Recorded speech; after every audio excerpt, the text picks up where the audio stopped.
Hello guys! Welcome back to our channel! So, nandito tayo ngayon sa Wollongong, one of the coastal city of Australia, south of Sydney. 2 to 3 hours from Sydney by train. So, ayun, one of the key features of Wollongong is the Nanchen Temple, which is a Buddhist temple. Hindi kami Buddhist, but isa kasi ito sa mga tourist spot here in the Wollongong. So, let's go and let's see what's inside this temple. Yes. Alright, let's go! So, yan. Papasok na po tayo ngayon dito sa tinatawag nilang Nanchen Temple. So, tignan natin kung anong makikita natin dyan. First time din namin pumunta dito. And mukhang tahimik. Maraming bawal. Bawal yung mga naka-sleeveless, yung mga nakikita yung mga skins. So ito yung mapa nila. Tignan natin. Nanchen Temple Visitor Map. So, ang pupuntahan natin is yung main shrine, front shrine, water drop tea house, at mga lotus pond. Marami pala silang mga features dito na pwedeng puntahan. So, let's go. Let's have a good look. This is their Pilgrim Lodge. Cute, no?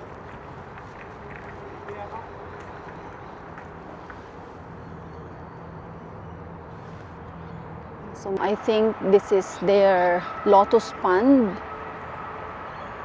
Merong parang lotus, ano dito, oh. Naka-form na parang lotus. So, malamang ito siguro yung lotus pond nila. Cute din siya. Ito, hindi ko na to alam kung ano ito.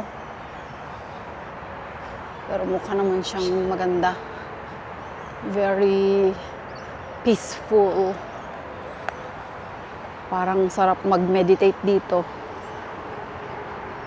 Ang Nanchen Temple is a must-see destination here in Wollongong, where towering Buddha statues, vibrant temple halls, lotus ponds, and sweeping gardens create an atmosphere of peace and wonder. So yun na nga, napakaganda din pala dito. It's also recognized for its architectural beauty. Ganda. Maganda siguro kung may mga nagtuturo sa amin dito para mas makilala pa namin ang Nanchen Temple. Pero okay na yun. Just very small details only. Ayan, takbo-takbo lang si Rangray.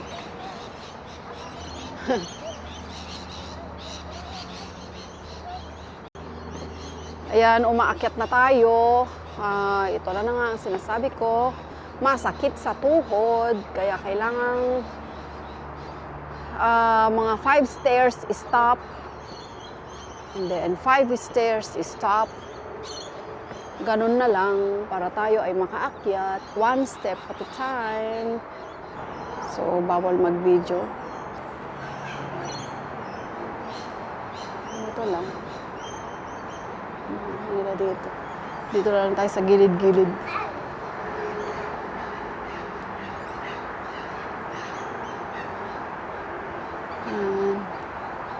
So, beautiful place. May you look, oh, ang ganda naman ito. May you look beyond my words and see my heart, because my heart has so much more to offer.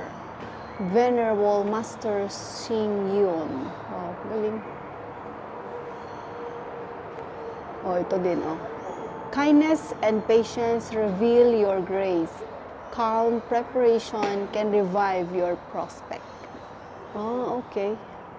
Maraming mga interesting sayings here. Ito, maganda din siya. Equality is world harmony. Mutual respect is the core of humanistic thought. Ecology is the law of the world, and nature means the perfection of life. Okay. So yun, maraming mga interesting na mga sayings, quotes na galing sa Buddhist culture. But I am a Christian, so I will stand by my faith, but I also respect their belief. It's just about respect in each individual's belief. Bawal kasing mag-video dito, mga camera, kaya hindi kami makakapasok sa loob mismo ng temple nila. But we will try to give you more of a detailed thing about Buddhist. So marami kaming inaakyat-akyat na mga hagdan. Bawal mag-video, bawal mag-camera. Ba't kaya bawal, no? Sa bagay.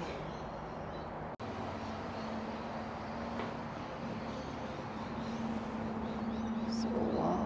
Ang ganda. Ang ganda. Hindi ko alam kung gina-justify ng camera ang beauty nito. Very peaceful area. Magandang place.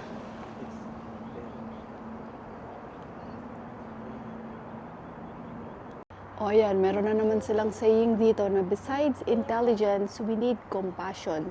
Besides courage, we need skill. Besides money, we need morality.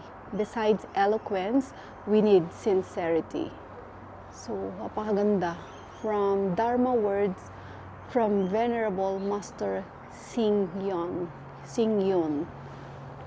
Ay, ang dami. Yun, gusto ko sa Buddhist yung mga ganyan. Mga marami silang mga quotes, sayings, which is very inspiring.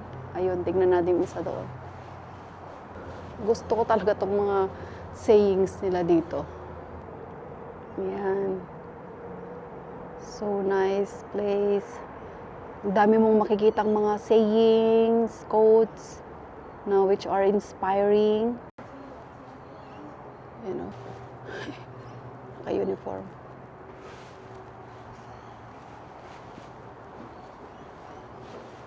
Tingnan natin dito kung ano makikita natin dito. Let's go there. Let's see what's here.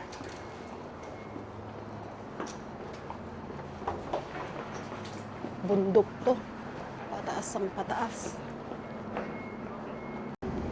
Ayan, dito na tayo sa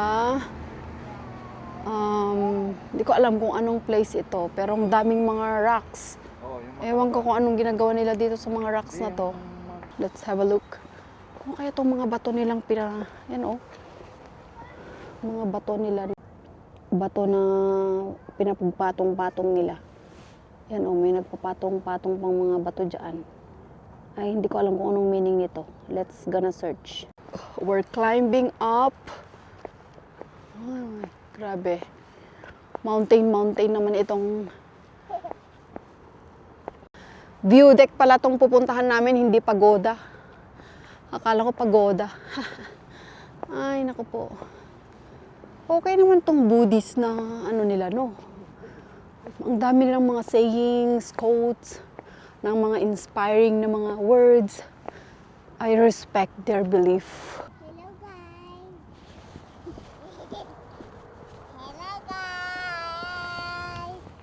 Hello guys. Welcome back to our channel. Welcome back to our channel. Guys, ang gandang lugar to, isa itong Buddhist temple dito sa Wollongong, south of Sydney. Wollongong coastal town. Si coastal town. Punta tayo doon sa may malaking bell. Tignan natin anong meron doon. Ito na yung Nanchen Gratitude Bell. Gratitude Bell. Ito yung gagawin dito. Ay, pag pinapatunog nila, tutulak lang nila to. Malakas siguro yung tunog nito. Kaya ang ganda rito. Pinakataas kami. View deck. Doon na. Yun. Ganda. Pinakataas na tong napuntahan namin. Puntahan naman natin yung isa, ano ba yon? Pagoda. Pagoda? Yes, ata. Mukha naman siyang pagoda. So, pagoda. Pagoda. We're going to the playground. Yes. This is the playground. Pababa na kami. Mataas na yung pinanggalingan namin.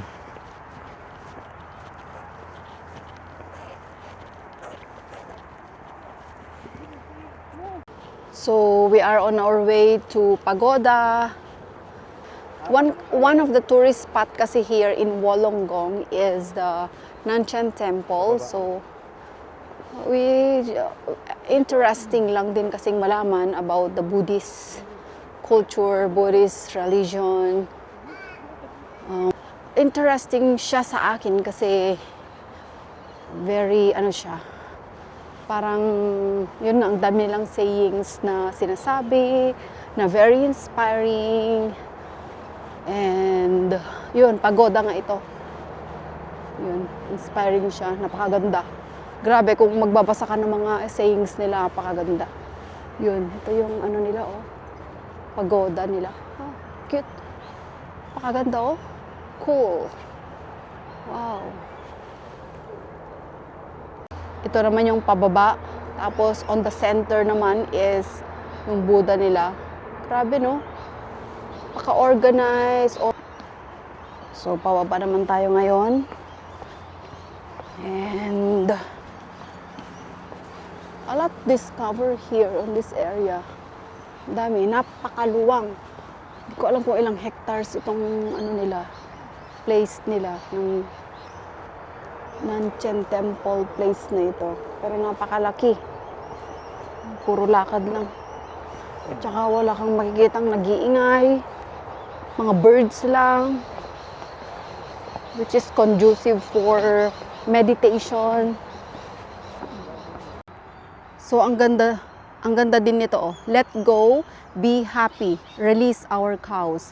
So ito yung kwento daw niya, One day, after the Buddha and a group of monks finished eating lunch mindfully together, a farmer, very agitated, came by and asked, "Monks, have you seen my cows?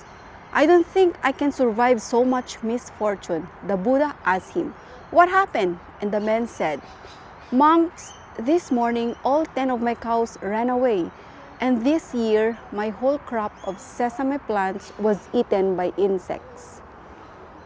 The Buddha said, "Sir, we have not seen your cows. Perhaps they have gone in the other direction." After the farmer went off in that direction, the Buddha turned to his Sangha and said, "Dear friends, do you know you are the happiest people on earth? You have no cows or sesame plants to lose. We always try to accumulate more and more, and we think these cows are essential for our existence. In fact, they may be the obstacles that prevent us from being happy. Release your cows and become a free person. Release your cows so you can be truly happy. Letting go of attachments is the secret to really enjoying life and loving others. It is freedom. It is nirvana." Wow, so nice this one. I like it. Galing. Okay, we're gonna go to tea house na kasi gutom na kami. Mga 11 na din ata. Yun, pa-picture kami doon. Wait lang. Let's see, mukhang magandang magpa-picture dito. Ito naman ang kanilang tea house. So, tignan natin kung anong pwedeng makain dito sa tea house nila. Ito yung mga menu nila dito. The ball. Madami din. The ball, like Ang daming mga choices. Oo, wala akong nakitang mga meat dito. More on seafoods, veggies, and wala akong nakitang pork or no. Pork siguro tsaka beef ang bawal sa kanila. We're gonna search it. Search nyo na din kung So, yun na nga, kakain kami mamaya. Dito na yung mga foods namin. Ito ay curry, rice, jackfruit, and wonton noodle, which is our favorite. Looks good. Yeah, parang yummy siya. Okay, let's try the food. O sir, anong ano? Sarap. Gutom kasi ako eh. Yummy. Yummy-licious. Good, good. Ito lang si Ramli, yung kanyang gusto niyang mag-smoothie. Jackfruit smoothie. Yeah, try ko naman tong akin. Rice curry. Yummy. Sarap.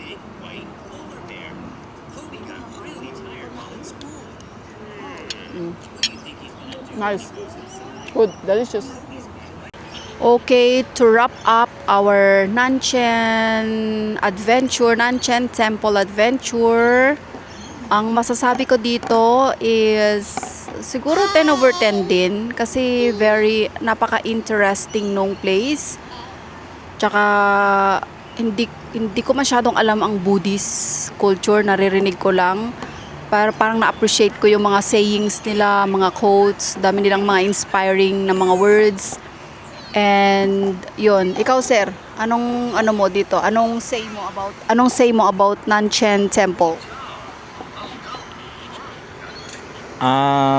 Okay naman dito. Buddhist, isang kilalang religion din yung Buddhist, ano. So maganda at nakapunta tayo dito sa temple nila, ano, para alam natin yung kung ano yung ginagawa nila sa loob ng temple. Anong rate mo dito? Siyempre 10 kasi ano yan eh, faith yan eh. Tsaka very ano siya, parang very peaceful. Kung gusto mong mag-meditate siguro pwede dito. Tahimik, tapos very accommodating yung place, accommodating for meditation. Yun, that's all. Thank you for watching our vlog. See you again on the next vlog. So please subscribe. Yes. Kung gusto niyo po tong videos namin, please like po. Please like po our video. Ano masasabi mo, anak ko? So yun nga, thank you so much for watching. Please like, comment, and subscribe. And see you on our next vlog again. Thank you. Bye.